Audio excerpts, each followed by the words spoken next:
Terraforming Mars is a card-based engine-building game released in 2016 and designed by Jacob Friselius. The goal is for your corporation to earn the most victory points, referred to as Terraforming Rating or TR, by the end of the game through increasing terraform metrics, playing cards, obtaining milestones, winning awards, and placing various tiles.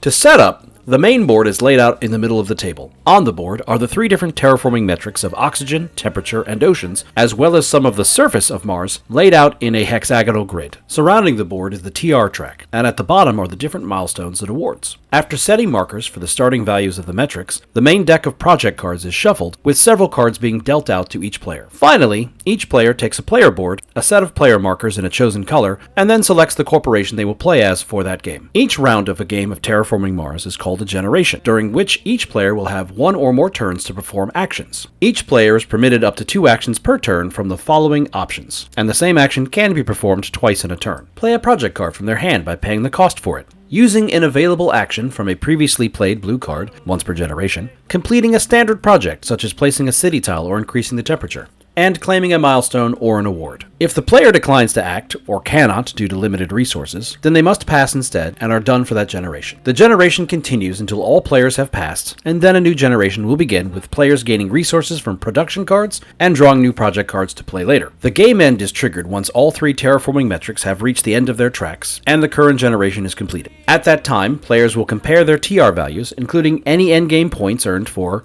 played cards, awards won, milestones obtained, and cities and forest tiles placed. The player with the highest TR value wins. Ties are broken by remaining resources on hand. Terraforming Mars is a game that I will never get tired of playing. It is both more complex and more straightforward than a lot of other games I've played. What appeals to me the most about it is the versatility, as well as the mechanics. There are several expansions that add more layers to the game, as well as multiple variations to both the setup and the gameplay itself. But the essence of an engine-building game lies in starting with very little and turning it into a resource-rich furnace of production. Building up from nothing and watching your influence spread across the board.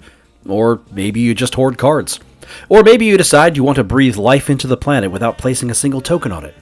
Whatever your predilection, the game accommodates. I have played TM solo mode on my phone at least 300 times since downloading it a few years ago, and I still start up a game anytime I have more than a few minutes to kill. Both the mobile and the Steam version offer an entertaining escape with a pleasant soundtrack and an excellent interface, but nothing comes close to getting that game on a table and trying to shuffle that massive stack of cards. Plus my copy's so pretty. So, the next time life gets in your way and you think about flying off to Mars, just remember, I'm always game.